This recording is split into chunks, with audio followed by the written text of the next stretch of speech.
नमस्कार, आप देख रहे हैं अपनू उत्तराखंड और मैं हूं आपके साथ मोनिका। शुरुआत करते हैं इस वक्त की बड़ी और अहम खबरों के साथ। यूसीसी को लेकर मुख्यमंत्री पुष्कर सिंह धामी ने एक बार फिर से साफ किया है कि संविधान की भावना के अनुरूप ही इसका ड्राफ्ट तैयार किया जा रहा है। सीएम ने कहा कि बाबा साहब भीमराव अंबेडकर जब संविधान बना रहे थे तो उसमें धारा 44 के अंतर्गत यूसीसी का प्रावधान किया गया है। सीएम ने कहा कि विधानसभा चुनाव में हमने जनता से वायदा किया था कि सरकार बनने पर हम यूसीसी लागू करेंगे। जनता ने हमको भारी बहुमत से सत्ता सौंपी। यूसीसी की कमेटी ने ड्राफ्ट तैयार कर लिया है और जैसे ही हमको ड्राफ्ट मिलेगा इसका आंकलन कर इस पर आगे की कार्रवाई की जाएगी।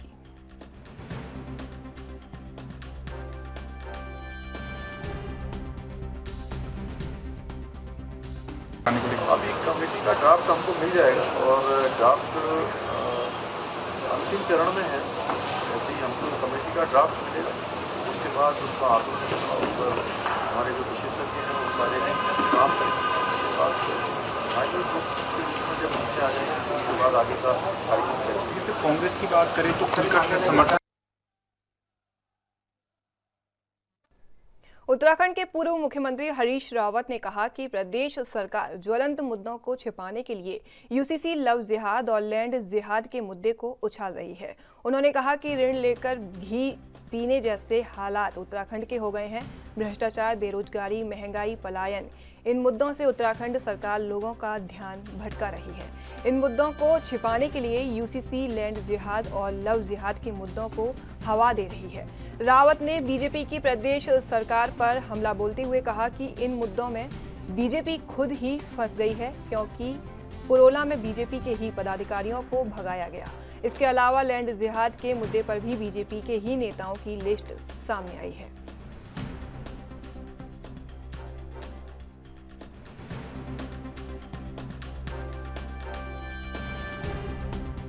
देखिए, बेरोजगारी, महंगाई और विकास हो ही नहीं रहा है। सड़कें बिल्कुल खस्ता हाल है राज्य के अंदर जो है। आप पूरा देख लीजिए, कुपोषण से राज्य त्रस्त है। बच्चों, हम कुपोषण में देश ही नेपाल से पीछे है इस समय। उत्तराखंड की और भी बदतर स्थिति है। महिलाओं पर अत्याचार की घटनाएं, अंकिता हत्याकांड जो है ज्वलंत उदाहरण है किस तरीके की स्थितियां हैं। गांव-गांव में ज़मीनें बिक रही हैं। ये जो खुशहाली थोड़ी बहुत है भी, वो उन्हीं ज़मीनों को बेच करके ऋणम लेवे घिरतम पीवे वाली स्थिति हो रही है। राज्य के लोगों की जो है बेबसी का पलायन निरंतर बढ़ रहा है। इनके अपने आयोग ने कहा है कि पलायन की जो गति थी वो लगभग तिगुनी हो गई है। तो ये स्थितियां चिंताजनक हैं। इन सारी स्थितियों को दबा करके 3 मंत्र पढ़े जा रहे थे।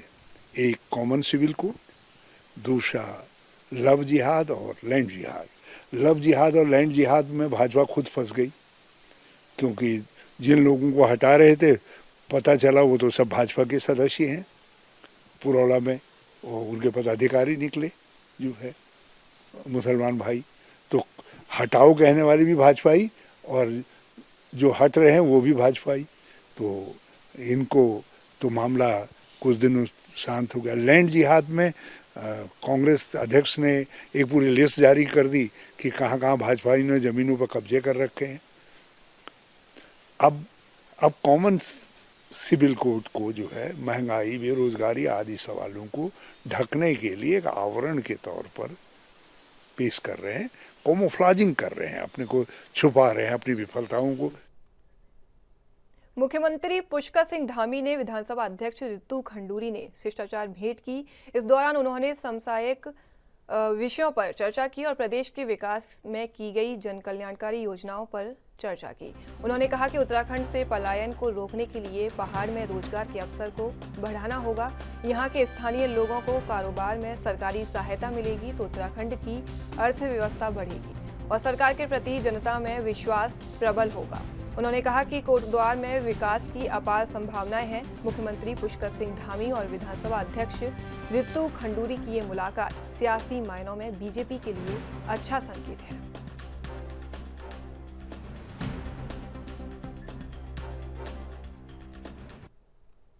धामी सरकार ने गुरुवार रात बड़ा प्रशासनिक फेरबदल करते हुए 22 आईएएस और 5 पीसीएस समेत 36 अधिकारियों के विभागों में बदलाव कर दिया। उधम सिंह नगर के जिलाधिकारी युगल किशोर पंत को हटाकर उदय राज को जिलाधिकारी बनाया गया है।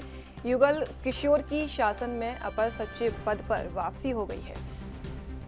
प्रतीक्षारत राधिका झा को सचिव और आयुक्त समाज कल्याण बनाया गया है। इसके अलावा आईएएस मनीषा पवार को अध्यक्ष परिवहन निगम के पद से मुक्त किया गया है और आईएएस उदय राज सिंह को उधम सिंह नगर के नए डीएम पद पर तैनाती दी गई है।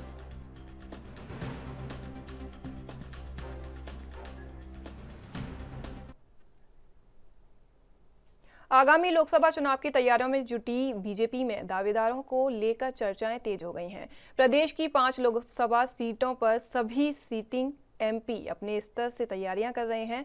उसके साथ साथ कई अन्य नेताओं के नाम को लेकर भी चर्चाएं जारी हैं। इस बार कुछ सिटिंग एमपी के टिकट भी काटे जा सकते हैं। हालांकि इस पर उत्तराखंड बीजेपी के प्रदेश अध्यक्ष महेंद्र भट्ट ने साफ किया है कि टिकट वितरण का काम केंद्रीय पार्लियामेंट्री बोर्ड का है। उन्होंने कहा कि प्रदेश स्तर से दावेदारों की लिस्ट भेज दी जाएगी और टिकट किसे देना है ये केंद्रीय पार्लियामेंट्री बोर्ड तय करेगा।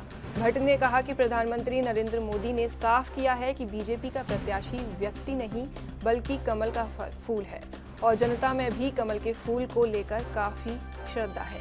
उन्होंने कहा कि उत्तराखंड के 5 कमल खिलेंगे।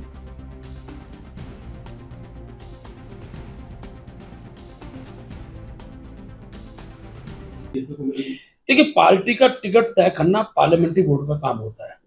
स्टेट से जितने भी हमारे दावेदार हैं उनके नाम स्टेट पार्लियामेंट्री बोर्ड में पास करके और उन नामों को हम केंद्रीय पार्लियामेंट्री बोर्ड को भेजेंगे। केंद्रीय पार्लियामेंट्री बोर्ड जिस भी प्रत्याशी को उतारेगा, वैसे तो कल मोदी जी ने बहुत संकेत इस वक्त दे दिए हैं कि हमारा प्रत्याशी कमल का फूल है, हम कमल के फूल को जिताते हैं। व्यक्ति को जिताने का काम भारतीय जनता पार्टी कार्यकर्ता कभी करता नहीं है और जनता में भी कमल के फूल के प्रति श्रद्धा बनी है और उस बात में कह सकता हूँ।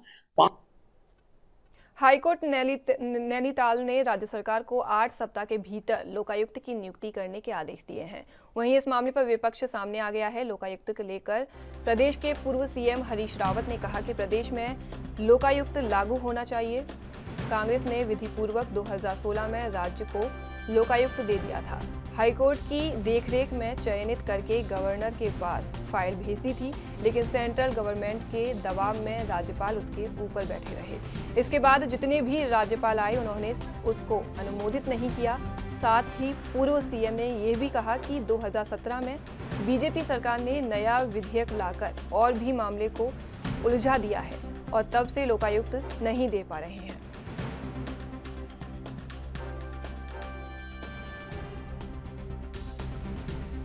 देखिए, बेरोजगारी, महंगाई और विकास हो ही नहीं रहा है। सड़कें बिल्कुल खस्ता हाल है राज्य के अंदर जो है। आप पूरा देख लीजिए, कुपोषण से राज्य त्रस्त है। बच्चों, हम कुपोषण में देश ही नेपाल से पीछे है। इस समय उत्तराखंड की और भी बदतर स्थिति है। महिलाओं पर अत्याचार की घटनाएं, अंकिता हत्याकांड जो है ज्वलंत उदाहरण है किस तरीके की स्थितियां हैं। गांव-गांव में ज़मीनें बिक रही हैं। ये जो खुशहाली थोड़ी बहुत है भी, वो उन्हीं ज़मीनों को बेच करके ऋणम लेवे घिरतम पीवेत वाली स्थिति हो रही है। राज्य के लोगों की जो है बेबसी का पलायन निरंतर बढ़ रहा है। इनके अपने आयोग ने कहा है कि पलायन की जो गति थी वो लगभग तिगुनी हो गई है। तो ये स्थितियां चिंताजनक हैं। इन सारी स्थितियों को दबा करके 3 मंत्र पढ़े जा रहे थे। एक कॉमन सिविल कोड, दूसरा लव जिहाद और लैंड जिहाद। लव जिहाद और लैंड जिहाद में भाजपा खुद फंस गई, क्योंकि जिन लोगों को हटा रहे थे पता चला वो तो सब भाजपा के सदस्य हैं पुरौला में, और उनके पदाधिकारी निकले जो है मुसलमान भाई। तो हटाओ कहने वाले भी भाजपाई और जो हट रहे हैं वो भी भाजपाई।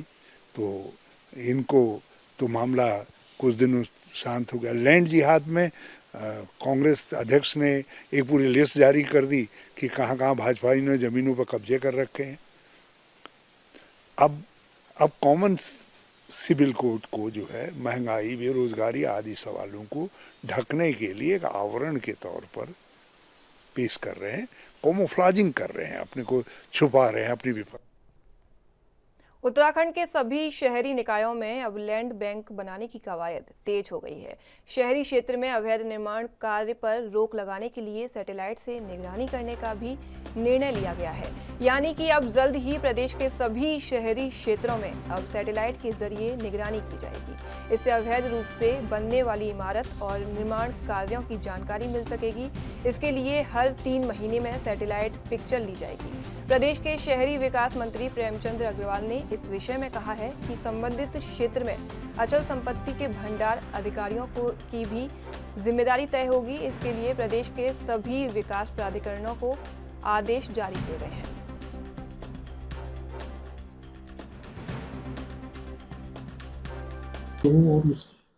देखिए, हमने निर्णय लिया है कि जो हमारे निकाय हैं वहाँ हमारा लैंड बैंक बने और ड्रोन के माध्यम से हम उनकी निगरानी करेंगे, कहाँ कहाँ हमारे वैध और कहाँ का अवैध निर्माण हो रहे हैं। और अवैध निर्माण हो रहे हैं उसको भी हम लोग अलग से उसका चिन्हीकरण करेंगे और ये करके निश्चित रूप से हमें बहुत सी जानकारियाँ, बहुत सी हमारी सरकारी ज़मीनों का और अन्य अनेकों चीज़ों का हमें उसकी जानकारी मिलेगी।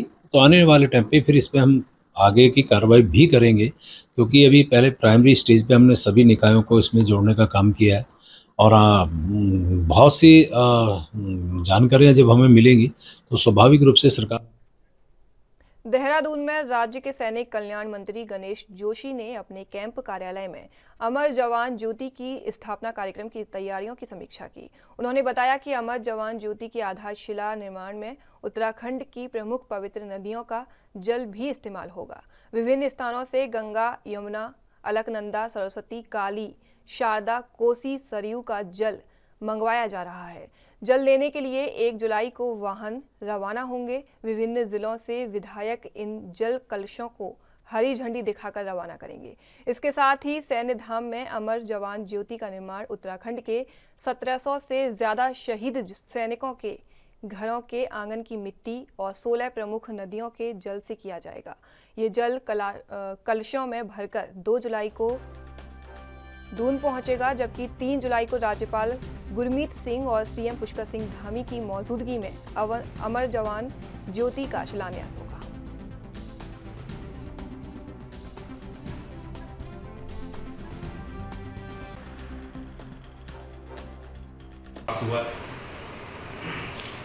पूर्व में हमने 1734 शहीद परिवारों के घर के पवित्र आंगन की मिट्टी लेकर हम यहाँ पर आए थे और 3 तारीख को जो अमर जवान ज्योति जो शहीदों के सम्मान में जो है दिन रात जलती है, उसके नीचे उस पवित्र मिट्टी को प्रतिस्थापित करेंगे, जिसमें प्रदेश के माननीय राज्यपाल लेफ्टिनेंट जनरल सेवारत गुरमीत सिंह जी उसमें होंगे, प्रदेश के मुख्यमंत्री जी उसमें होंगे, भारत के सीडीएस जनरल चौहान उसमें होंगे, प्रदेश के अध्यक्ष महेंद्र भट्ट और मैं स्वयं कार्यक्रम में रहूँगा। और वीर नारियाँ, 51 से अधिक वीर नारियों को हमने वहाँ बुलाया। उनके कदमों द्वारा वो पवित्र मिट्टी वहाँ पर डाली जाएगी और उसका शुभारंभ किया जाएगा अमरनाथ ज्योति का।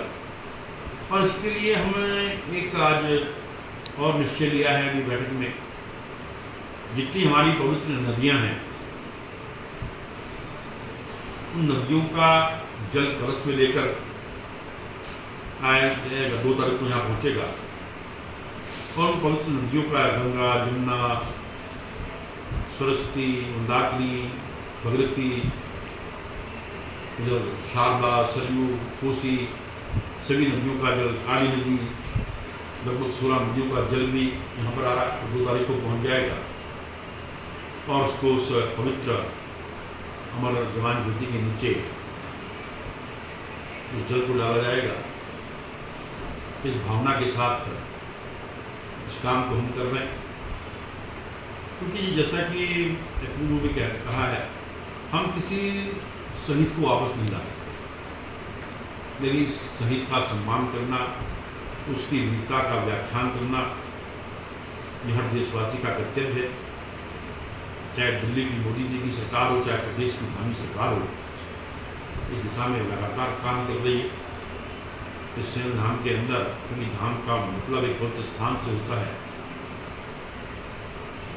और भारत की सेना में 2 सैनिकों की पूजा होती है, बाबा हरभजन सिंह और बाबा जसवंत सिंह, उनके मंदिर में हम मना रहे हैं। और देश के पहले सीडीएस जिन्होंने बालाकोट में जाकर पुलवामा का बदला लिया था सर्जिकल स्ट्राइक करके, जिसका नेतृत्व उन्होंने किया था, जो अचानक एक दुर्घटना में हमें छोड़कर चले गए, उसका जो मुख्य द्वार होगा वह विपिन रावत के नाम पर होगा। और मेरा पूरा भरोसा है, अपने विश्वास के साथ कह रहा हूँ कि इस दिन ये धाम बनकर तैयार होगा। इसका लोग बद्री, केदार, गंगोत्री, यमुनोत्री को देखने जाते हैं। राजधानी देहरादून में चल रहे स्मार्ट सिटी के कार्यों की वजह से जनता को काफ़ी परेशानियों का सामना करना पड़ रहा है। सड़कों पर जगह जगह खुदे हुए गड्ढे बरसात के इस मौसम में परेशानी का सबब बन रहे हैं। वहीं कई क्षेत्रों में बरसाती पानी लोगों के प्रतिष्ठानों और घरों में भी पहुंचने से काफ़ी नुकसान हुआ है। प्रदेश के शहरी विकास मंत्री प्रेमचंद अग्रवाल इसके लिए मानसून की पहली बारिश को जिम्मेदार करार दे रहे हैं। प्रेमचंद अग्रवाल का कहना है कि इस बार मानसून की पहली बारिश काफ़ी ज़्यादा हुई है। उन्होंने ये भी कहा कि इस बार मानसून बहुत पहले आ गया।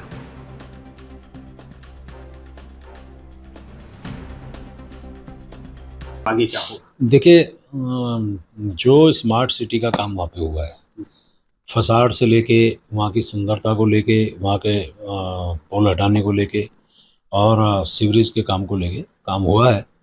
और चूँकि मैं ऐसा महसूस करता हूँ कि इस बार जो बारिश, पहली बारिश हुई है, भयंकर बारिश हुई है।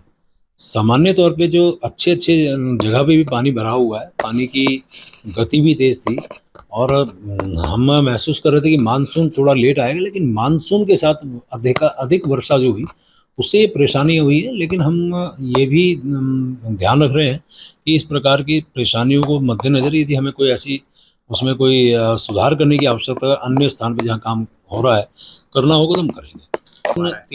तीन बातें आप समझिए।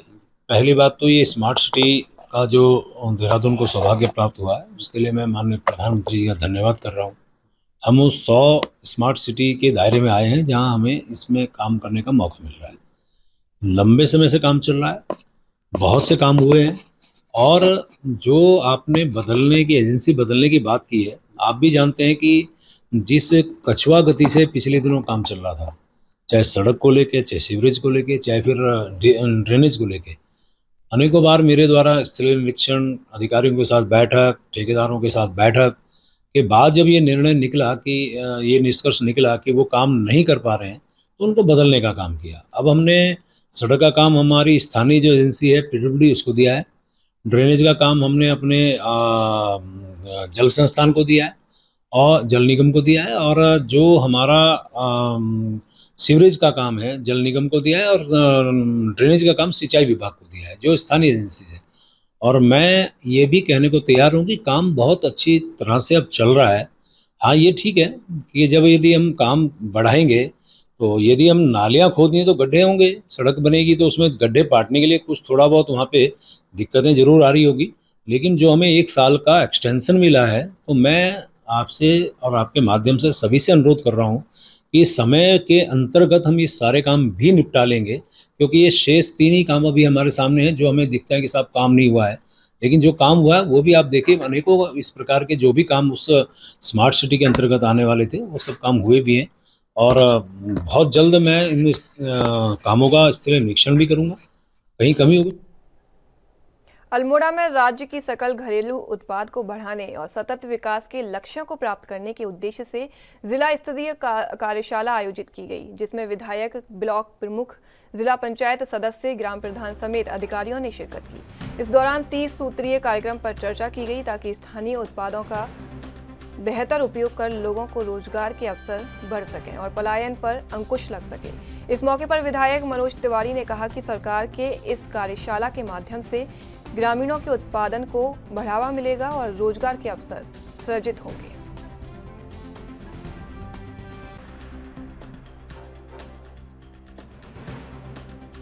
जो एक कार्यशाला यहाँ पर आयोजित की गई है कि कैसे हम सकल घरेलू उत्पाद को बढ़ावा दे करके और उसके साथ साथ जो हमारी 30 जो प्रोग्राम्स हैं उनमें सामंजस्य स्थापित करके उनको कैसे हम आगे बढ़ाएं करके, उसमें चाहे हमारा हेल्थ सेक्टर हो, चाहे इनकम जनरेट से संबंधित हो, चाहे हमारा डेवलपमेंट से संबंधित हो, चाहे हमारे एजुकेशन से संबंधित हो, तो इन सारी चीज़ों को सामंजस्य से बना के धरातल पे एक विस्तृत रूप से एक ठोस कार्य योजना बना के उसमें जिससे कि लोगों को रोज़गार भी मिले, उनकी इनकम भी जनरेट हो और उसके साथ साथ एजुकेशन की क्वालिटी भी हो सके, हेल्थ में सुधार हो सके और पानी में और उपलब्ध हो सके। इन सारी चीज़ों को लेके एक वर्कशॉप आयोजित की गई और मुझे निश्चित से बहुत प्रशंसा हुई कि उसमें जो हमारे सम्मानित कुछ क्षेत्रों के प्रधान भी आए तो उन्होंने जो अपना प्रेजेंटेशन दिया और उन्होंने बहुत ही सराहनीय काम किया। उन्होंने सिर्फ खड़ंजा सीसी तक ही अपने को सीमित नहीं रखा, उन्होंने उसके साथ साथ विभिन्न जो हमारी 30 प्रोग्राम है उसमें से लगभग 24-26 प्रोग्रामों को धरातल पर उतारने का काम किया है और मुझे उम्मीद है कि निश्चित से ऐसे प्रधानों को सम्मानित भी करना चाहिए और इनका प्रेजेंटेशन आगे होना भी चाहिए और इसके साथ साथ इस कार्यशाला के माध्यम से एक विकासखंड में एक ठोस कार्य योजना बन के शासन में जाएगी और शासन उसी अनुसार उसको क्रियान्वित करेगा, जिससे कि हमारा जो 5 साल में एक समृद्ध उत्तराखंड की परिकल्पना की गई है उसमें हमें निश्चित रूप से सफलता मिलेगी। फलक्रम ऑफ डेवलपमेंट जो वर्कशॉप है इसका मेन एम है कि डिस्ट्रिक्ट को कैसे हम सेंटर बना सके डेवलपमेंट का। जितने भी सरकार की स्कीम्स होती हैं, चाहे सेंटर की होती हैं, स्टेट की होती हैं, जिला योजना होती है, वो सारी जो होती हैं डिस्ट्रिक्ट लेवल पे इम्प्लीमेंट करी जाती है। जो भी डेवलपमेंट होता है जिसको मापा भी जाता है वो हम डिस्ट्रिक्ट में ही जो प्रोजेक्ट्स होते हैं उसके थ्रू मापते हैं हम लोग। इसलिए हमारी ये वर्कशॉप कराई गई है। हमारा एम ये है कि हम इंश्योर कर सके जो डेवलपमेंट है वो ग्रास रूट से हो, जो प्लानिंग हो वो हमारे 17 सस्टेनेबल डेवलपमेंट गोल्स हैं उन्हें रखते हुए। उत्तराखंड के वन मंत्री सुबोध उनियाल ने इस वर्ष बरसात के सीजन में पूरे राज्य के अंदर करीब 2 करोड़ पौधे लगाने का लक्ष्य निर्धारित किया है। यही नहीं, उन पौधों की देखरेख करने का जिम्मा भी वन विभाग के अधिकारियों को सौंपा है। पौधे लगाए जाने के बाद समय समय पर समीक्षा भी की जाएगी कि आखिरकार 2 करोड़ पौधों में कितने पौधे जीवित बचे। दरअसल वन मंत्री सुबोध उनियाल केंद्रीय नर्सरी का निरीक्षण करने पहुंचे, जहां उन्होंने ये सारी बातें कही।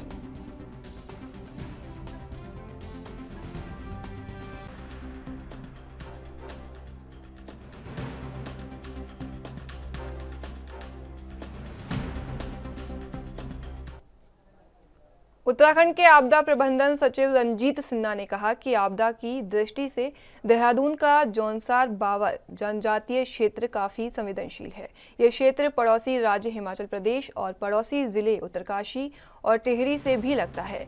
इस क्षेत्र में हेलीपोर्ट को विकसित करने के लिए करीब 93 लाख का बजट स्वीकृत किया गया है। आपदा से निपटने के लिए तहसील मुख्यालय चक्राता से करीब 8 किलोमीटर दूर स्थित बिरमो कांडी में हेलीपोर्ट का निर्माण किया जाएगा। दरअसल उत्तराखंड नागरिक उड्डयन विकास प्राधिकरण से हवाई सर्वेक्षण के लिए अनुरोध किया था, जिस पर बीते साल 24 नवंबर को बिरमी कांडी का हवाई सर्वे किया गया। इस विषय में उत्तराखंड के आपदा प्रबंधन सचिव रंजीत सिन्हा ने कहा कि निर्माण के लिए कार्यदायी संस्था लोक निर्माण विभाग को बनाया है। पीडब्ल्यूडी ने निर्माण के लिए टेंडर जारी कर दिया है।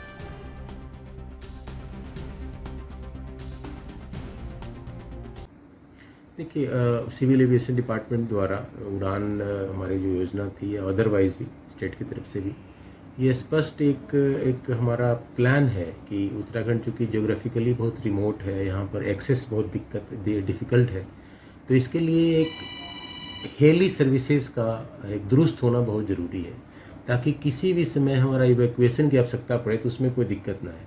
इसी के तहत उत्तराखंड के प्रत्येक क्षेत्र में जो भी दूरस्थ क्षेत्र है उन जगहों पे हेली कनेक्टिविटी को हमारा बढ़ाने का एक पूरा प्लान है, नेटवर्क तैयार करने का प्लान है, उसी के तहत कार्रवाई की है। कुछ और भी जगह प्लान है इसके अलावा? यस, हमने हमारा तो ये है कि एक वल्नरेबल एरिया का हमने सर्वे भी किया है उत्तराखंड डिजास्टर मैनेजमेंट की तरफ से, तो बाकी तो उनका जो प्लान है वो तो चल रहा है। उसके अलावा भी हमने ये भी कहा हुआ डिस्ट्रिक्ट मजिस्ट्रेट से, आप देख लें कहीं भी अगर ज़रूरत पड़ती है, आवश्यकता पड़ती है एक काइंड ऑफ जहाँ पर कि हमारा हेलीकॉप्टर उतर सके, उसकी अगर निर्माण करना है, कुछ करना है तो हम आपदा से भी कर सकते हैं। तो उसकी भी आइडेंटिफिकेशन चल रही है कि कहाँ कहाँ पर हम कर सकते हैं। कुल मिला के अगर रेस्क्यू टाइम को कम करना है तो ये हेलीपैड काफ़ी महत्वपूर्ण होंगे, अगर ये और अगर प्रदेश में और भी बनते हैं। बिल्कुल बिल्कुल, ये अभी तो हमें पता नहीं चलता है जब तक इमरजेंसी को उत्पन्न नहीं होती। इमरजेंसी आती है तब हम ढूंढते हैं कि कहाँ पर हमारा हेलीकॉप्टर उतर सकता है, किस तरह से हम लोगों को इवैक्यूएट कर सकते हैं। 2013 की आपदा के बाद ये स्थिति हुई थी, हम नदी के किनारों पर हमने हेलीकॉप्टर उतारे थे, क्योंकि वहाँ आसपास कहीं हेली सर्विसेज या हेलीपैड वगैरह की सुविधा नहीं थी, ग्राउंड नहीं मिल रहे थे। तो उसको ध्यान में रखते हुए हमको पहले से ही ये तैयारी ज़रूरी है, और हमारे पास जितने भी जहाँ पर भी हेलीकॉप्टर उतर सकता है सबके लैट लॉन्ग की भी सूचना हम इकट्ठा कर रहे हैं। सिविल एविएशन से आ रहा है, डिस्ट्रिक्ट से आ रहा है, वो सबका हम एक काइंड ऑफ एक बुकलेट तैयार कर रहे हैं कि कहाँ कहाँ पर हम। तो फिलहाल के लिए मेरे साथ बस इतना ही। देश विदेश की तमाम बड़ी खबरों को देखने के लिए देखते रहिए ANB न्यूज़। नमस्कार।